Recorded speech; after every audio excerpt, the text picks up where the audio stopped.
आज हम बात करेंगे एक ऐसी किताब की जिसने पब्लिश होते ही पूरी दुनिया में टहलका मचा दिया था। जी हाँ, रिच डैड पुअर डैड वाली इस किताब में ऐसी 6 सीख बताई गई हैं जिन्हें हर कोई अपना सकता है और अमीर बन सकता है। अगर आपके अंदर अमीर बनने की चाहत है तो आप एक भी पॉइंट मिस न करें। रॉबर्ट कियोसाकी बताते हैं कि उनके 2 डैड थे। एक जिन्होंने उन्हें जन्म दिया उन्हें पुअर डैड कहते हैं, और जिसने उन्हें दौलत के गुण सिखाए उन्हें रिच डैड कहते हैं। उनके पुअर डैड काफी पढ़े लिखे और समझदार थे। वो पीएचडी थे और उन्होंने अपनी 4 साल की अंडर ग्रेजुएट पढ़ाई 2 साल से भी कम समय में पूरी कर ली थी। और उनके दूसरे डैड 8वीं से आगे पास नहीं हुए थे। दोनों ने ही जिंदगी भर मेहनत की थी। इतना शिक्षित होने के बावजूद वह अपने पीछे कर्ज छोड़कर मर गया, जबकि दूसरा केवल 8वीं कक्षा तक पढ़े होने के बावजूद अमेरिका के हवाई राज्य में सबसे अमीर व्यक्तियों में से एक बन गया। और अपनी मृत्यु के बाद उसने परिवार को, चर्च को और जरूरतमंदों को लाखों डॉलर की संपत्ति दान कर दी। ऐसा क्यों हुआ होगा? क्योंकि दोनों के पिताओं के पैसे के बारे में अलग अलग विचार थे। आइए देखें कि यह कैसे हुआ। पिताजी लिखकर कहते थे कि धन का प्रेम सभी बुराइयों की जड़ है, जबकि अन्य पिता कहते थे कि धन की कमी सभी बुराइयों की जड़ है। एक पिता को कहने की आदत थी कि मैं इसे नहीं खरीद सकता। अन्य पिता इन शब्दों के प्रयोग से चिढ़ते थे और जोर देते थे कि मुझे इसके बजाय यह कहना चाहिए, मैं इसे कैसे खरीद सकता हूं। पहला वाक्य नकारात्मक है और दूसरा प्रश्नवाचक है। एक बात को खत्म करता है और दूसरा आपको सोचने पर मजबूर करता है। हमारा दिमाग काम करना शुरू कर देता है। मेरे दोनों डैडी की सोचने की प्रक्रिया में जमीन आसमान का अंतर था। एक डैडी मुझे खूब पढ़ाई करना सिखाते थे ताकि मुझे अच्छी कंपनी में नौकरी मिल सके। दूसरे डैडी की सीख थी, खूब पढ़ाई करो ताकि तुम्हें अच्छी कंपनी खरीदने का मौका मिले। एक डैडी कहते थे कि मैं इसलिए अमीर नहीं हूं कि मुझे बच्चे पालने हैं। दूसरे डैडी कहते थे कि मुझे अमीर बनना है क्योंकि मुझे बच्चे पालने हैं। एक डैडी हमेशा खाने की टेबल पर पैसे और बिजनेस के बारे में बात करने को प्रोत्साहित करते थे। दूसरे डैड खाने के दौरान पैसे के बारे में बात करने को हतोत्साहित करते थे। एक ने कहा कि पैसे के मामले में सावधानी बरतें, जोखिम न लें। दूसरे ने कहा खतरों का सामना करना सीखो। एक का मानना था कि हमारा घर हमारा सबसे बड़ा निवेश और हमारी सबसे बड़ी संपत्ति है। दूसरे ने कहा कि मेरा घर मेरी देनदारी है, और अगर तुम्हारा घर तुम्हारी नजर में तुम्हारा सबसे बड़ा निवेश है। एक पिता ने मुझे बताया कि अच्छी नौकरी पाने के लिए अच्छा रिज्यूमे कैसे लिखें, जबकि दूसरे ने मुझे सिखाया कि कैसे मजबूत व्यवसाय और वित्तीय योजनाएं लिखें जो मुझे नौकरी दिलाए, क्योंकि उनके विचार और कार्य गरीबों जैसे थे। जब रॉबर्ट की शिक्षा रिच डैड के साथ शुरू हुई तब वह केवल 9 वर्ष का था। रिच डैड ने उसे 30 वर्षों के दौरान कुल 6 महत्वपूर्ण सबक सिखाए, और यह किताब उन्हीं 6 महत्वपूर्ण सबकों के बारे में है। और अब मैं आपको वही 6 महत्वपूर्ण सबक बताऊंगा जिसकी वजह से रॉबर्ट के पिता अमीर बने और रॉबर्ट भी। इन 6 बिंदुओं को ध्यान से सुने और एक भी बिंदु न चूकें। सबक नंबर 1, अमीर लोग पैसे के लिए काम नहीं करते, लेकिन पैसा उनके लिए काम करता है। गरीब और मध्यम वर्ग के लोग पैसे के लिए काम करते हैं। पैसा अमीरों के लिए काम करता है। जी हां, आपने सही सुना। कोई भी अमीर व्यक्ति पैसे के लिए काम नहीं करता, बल्कि वे कुछ ऐसा करते हैं जिससे पैसा उनके लिए काम करे। एक गरीब और मध्यम वर्ग का आदमी चूहे की दौड़ में फंस जाता है और कभी इससे बाहर नहीं आ सकता। अब चूहे की दौड़ क्या है, पहले हमें यह समझना होगा। रॉबर्ट कहते हैं कि जब भी किसी गरीब आदमी या मध्यम वर्ग के आदमी को नौकरी मिलती है तो वह तुरंत अगले महीने से ही अपने लिए कुछ नया खरीदने के लिए बेताब हो जाता है। वह अपने लिए महंगी चीजें खरीदता है, महंगे कपड़े, महंगे जूते, महंगा फोन, महंगा लैपटॉप और एक अच्छी कार। और फिर शुरू होता है यह सिलसिला। एक व्यक्ति ऐसी ईएमआई के जाल में फंस जाता है जिसका भुगतान सालों तक करना होता है, जिससे वह कभी बाहर नहीं निकल सकता। उसे हर महीने अपनी ईएमआई भरनी होती है। अगर वह 1 महीने भी काम पर नहीं जाता है तो उसके मन में डर बैठ जाता है कि वह अपने बिल कैसे चुका पाएगा और अपना कर्ज कैसे चुका पाएगा। वह सुबह उठता है, काम पर जाता है, शाम को लौटता है, सुबह उठता है, काम पर जाता है और शाम को लौटता है, और महीने के अंत में वह अपना वेतन लेता है और ईएमआई भरता है।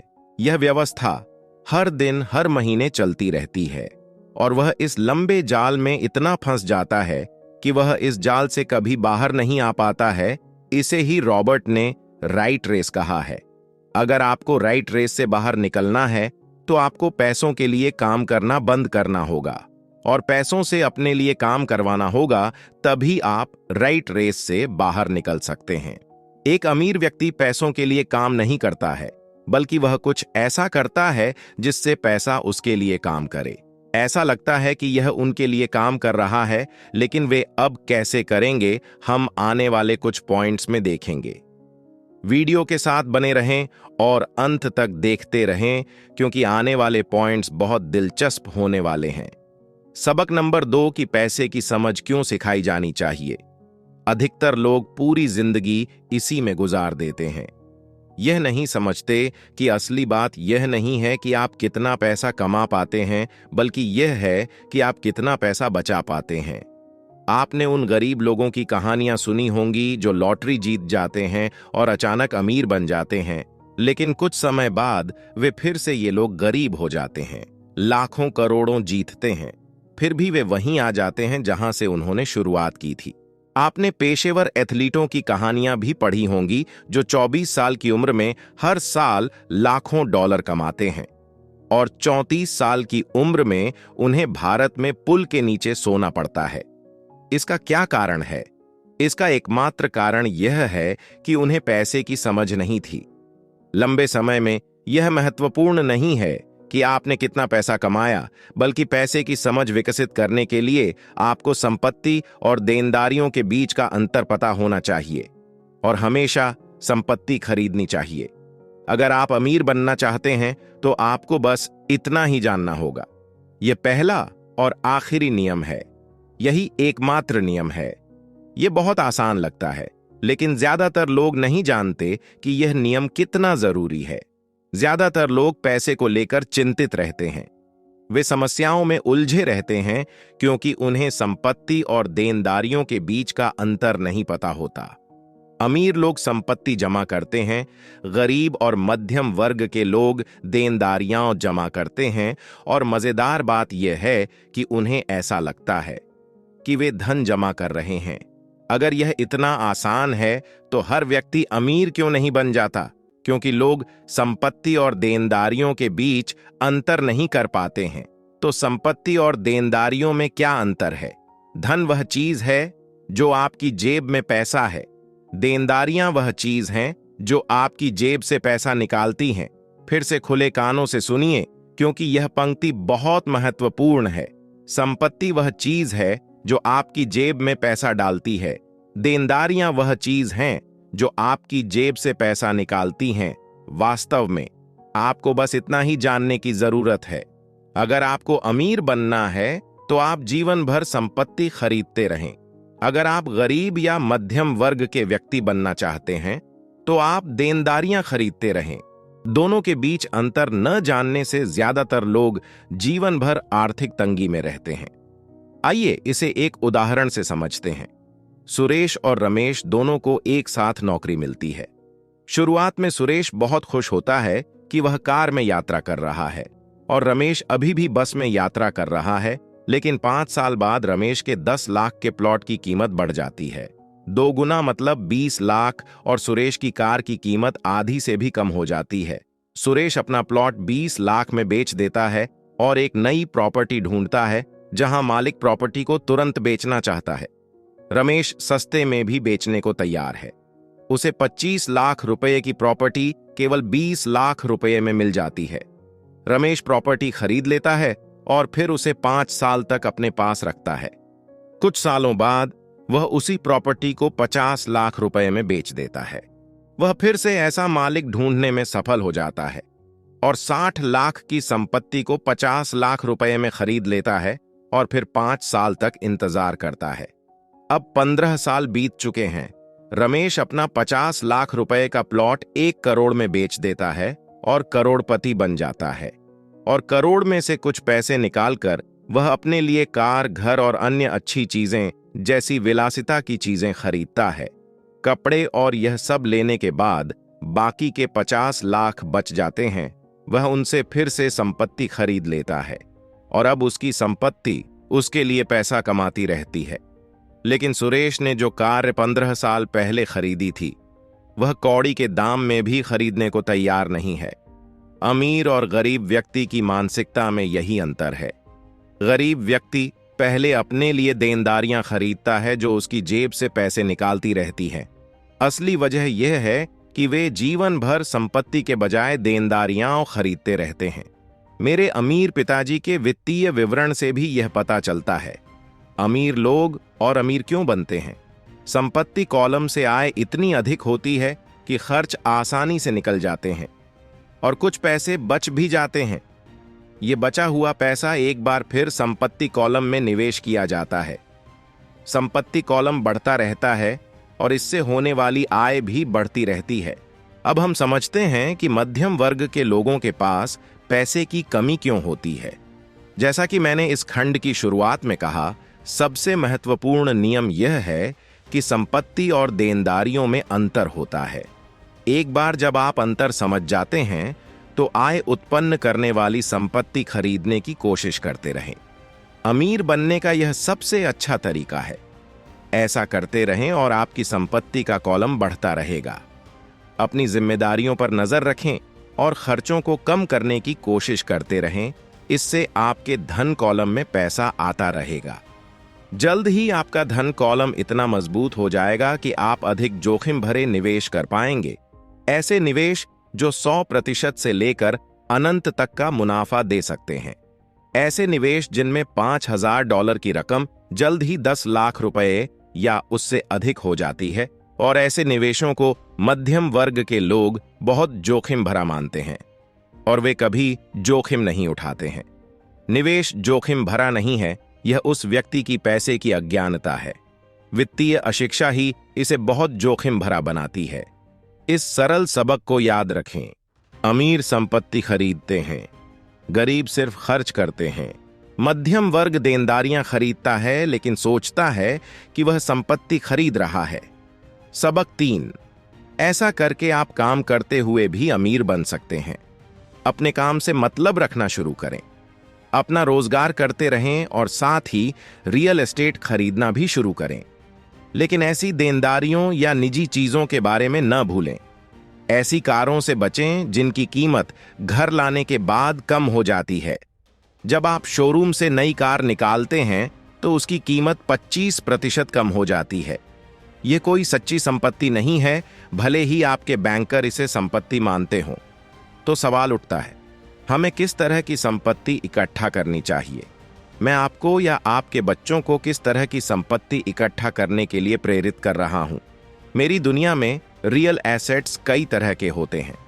नंबर 1, वो बिजनेस होते हैं जिनमें मेरे होने की जरूरत नहीं होती। मैं उनका हूं। मैं मालिक जरूर हूं, लेकिन वो दूसरे लोग चलाते हैं। अगर मुझे वहां काम करना पड़े तो वो बिजनेस नहीं होगा, वो मेरा काम होगा। नंबर 2 है स्टॉक मार्केट या शेयर मार्केट, जहां पर आपको पैसा लगाना होता है और अपना काम करते रहना होता है। नंबर 3 है गवर्नमेंट बॉन्ड। नंबर 4 है mutual funds. Number 5 income generating real estate. Number 6 कोई भी चीज जो कीमती हो, जिससे इनकम मिलती हो और जिसका वैल्यू बढ़ता हो और जिसका मार्केट तैयार हो। ये सब ऐसी प्रॉपर्टीज हैं जहां पर पैसा लगाने के बाद आपको खुद काम नहीं करना पड़ेगा। बस आप पैसा लगाएंगे और आराम से अपना काम करते रहेंगे। आपका प्रॉपर्टी कॉलम अपने आप ठीक होता रहेगा। एक बार जब आप इसमें $1 जोड़ लेते हैं, इसे इस तरह से सोचें, जब $1 आपके संपत्ति कॉलम में जाता है तो यह आपका कर्मचारी बन जाता है जो आपके लिए काम करता रहेगा, अपना दिन का काम करता रहेगा, एक अच्छे मेहनती कर्मचारी की तरह काम करता रहेगा, लेकिन आपकी संपत्ति कॉलम में वृद्धि करता रहेगा। और हाँ, और एक और महत्वपूर्ण बात, जब आपका नकदी प्रवाह बढ़ता है तो आप कुछ विलासिता की चीजें खरीद सकते हैं। इसके बारे में एक महत्वपूर्ण तथ्य यह है कि अमीर लोग विलासिता की चीजें आखिरी में खरीदते हैं, जबकि गरीब और मध्यम वर्ग के लोग विलासिता की चीजें पहले खरीदते हैं। यह वाक्य इतना महत्वपूर्ण है कि अगर आप इसे ध्यान से समझ लेंगे तो आप अमीरों को अमीर बनने में मदद कर पाएंगे। यदि आप चाहें तो वापस जा सकते हैं और इसे फिर से सुन सकते हैं कि धुन को समझ जाएंगे। पाठ संख्या 4, कर का इतिहास और निगमों की शक्ति। वोट करें। हमें कानून के दायरे में रहकर वो सारे तरीके आजमाने चाहिए जिससे हम करोड़ों रुपए का टैक्स बचा सकें। सच तो यह है कि अमीरों पर टैक्स नहीं लगता। गरीबों के कल्याण के लिए जो पैसा खर्च होता है वो मुख्य रूप से मध्यम वर्ग से आता है। एक बार जब हम पढ़े लिखे और उच्च आय वाले मध्यम वर्ग ने सीख लिया कि पैसे से कैसे काम लिया जाए, तो हमें पैसे के मामले में होशियार बनना चाहिए और हमें धमकाने वालों से निपटने के तरीके खोजने चाहिए। इसके लिए आपके पास कानून है। आपको ये समझना होगा कि सिस्टम कैसे काम करता है। अगर आप अज्ञानी हैं तो आप आसानी से ठगे जा सकते हैं। अगर आपको पता है कि आप किस बारे में बात कर रहे हैं तो आपके बचने का मौका है। इसीलिए अमीर डैडी होशियार थे। वो टैक्स अकाउंटेंट और वकीलों को इतनी सैलरी देते थे। वकीलों को सैलरी देना सरकार को टैक्स देने से सस्ता था। अगर आप अभी भी इस वीडियो में हैं तो इसका मतलब है कि आप अमीर बने रहेंगे। अब 2 और महत्वपूर्ण सबक पर चर्चा होने वाली है। आगे देखते रहिए। सबक नंबर 5, अमीर लोग पैसे का आविष्कार करते हैं। अमीर लोग पैसे कैसे बनाते हैं ये हम अब समझने वाले हैं। ध्यान से समझिए। हमारे पास एक स्टॉक पोर्टफोलियो भी है जिसे मैं और मेरी पत्नी अपना व्यक्तिगत म्यूचुअल फंड कहते हैं। हम जोखिम से ज्यादा बचते हैं। हम अमेरिका या कनाडा में स्टॉक एक्सचेंज में सार्वजनिक होने वाली निजी कंपनियों के शेयर खरीदते हैं। इस तरह से पैसे कितनी तेजी से बढ़ते हैं, इसका एक उदाहरण देखें। हमने कंपनी के सार्वजनिक होने से पहले 25 सेंट प्रति शेयर की दर से 1 लाख शेयर खरीदे थे। महीनों बाद जब कंपनी शेयर बाजार में सूचीबद्ध हुई तो इसका शेयर मूल्य $1 प्रति शेयर हो गया। अगर कंपनी का प्रबंधन अच्छा है तो कीमत बढ़ती रहेगी और शेयर का मूल्य $1 प्रति शेयर या उससे भी ज्यादा होगा। ऐसे कई साल रहे हैं जब हमारे शेयर का मूल्य $1 था। 1000 प्रति शेयर। 1 साल से भी कम समय में $1 मिलियन कमाए, यह जुआ नहीं है। यदि आप जानते हैं कि आप क्या कर रहे हैं, यदि आप अपना पैसा किसी सौदे में लगा रहे हैं और भगवान से प्रार्थना कर रहे हैं कि आप सफल हों, तो यह जुआ है। जोखिमों को न्यूनतम रखने के लिए आपको अपने तकनीकी ज्ञान, बुद्धिमत्ता और खेल के प्रति प्रेम की आवश्यकता होगी। याद रखें कि महान अवसरों को आपकी आंखों से नहीं देखा जा सकता, उन्हें आपके दिमाग से देखा जा सकता है। सबक नंबर 6, सीखने के लिए काम करें, पैसे के लिए काम न करें। जब मैं अपनी कक्षा से पूछता हूं कि आप में से कितने लोग मैकडॉनल्ड्स से बेहतर हैमबर्गर बना सकते हैं, तो लगभग सभी छात्र अपना हाथ उठाते हैं। मैं फिर पूछता हूं, यदि आप में से अधिकतर लोग बेहतर हैमबर्गर बना सकते हैं, तो ऐसा क्यों है कि मैकडॉनल्ड्स आपसे अधिक पैसा कमाता है? उत्तर स्पष्ट है। व्यापार प्रणाली में मैकडॉनल्ड्स आपसे बेहतर है।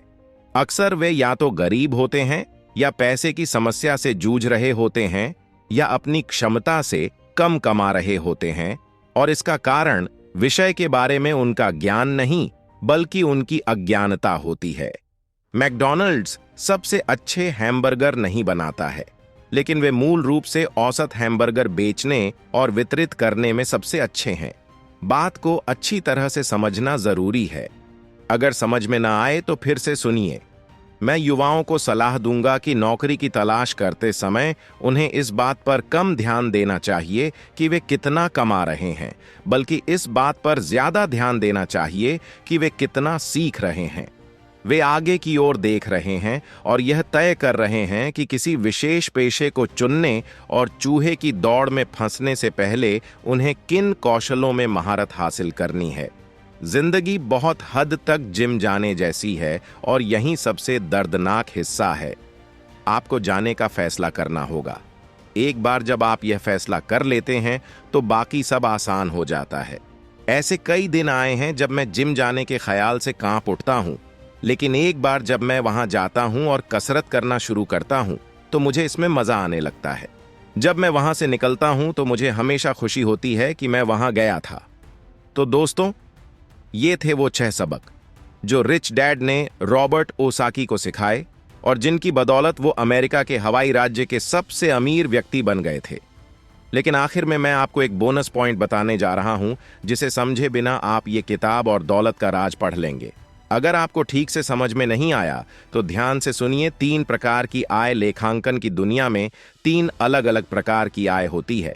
नंबर 1 अर्जित आय, नंबर 2 निष्क्रिय, नंबर 3 पोर्टफोलियो आय। जब मेरे असली डैडी ने मुझे स्कूल जाने के लिए कहा, अच्छे नंबर लाओ और एक सुरक्षित नौकरी ढूंढो, तो वे मुझे अर्जित आय के लिए काम करने का सुझाव दे रहे थे। जब मेरे अमीर डैडी ने कहा कि अमीर लोग पैसे के लिए काम नहीं करते हैं, वे पैसे को अपने लिए काम करवाते हैं ताकि वे निष्क्रिय आय अर्जित कर सकें। और पोर्टफोलियो आय की बात करें तो ज्यादातर मामलों में निष्क्रिय आय रियल एस्टेट निवेश से प्राप्त होती है। पोर्टफोलियो आय कागजी संपत्तियों से प्राप्त होती है। कागजी संपत्ति यानी स्टॉक, बॉन्ड और म्यूचुअल फंड पोर्टफोलियो आय हैं और जिनसे आय होती है। बिल गेट्स दुनिया में सबसे अमीर हैं। वे अर्जित आय से अमीर नहीं बने थे।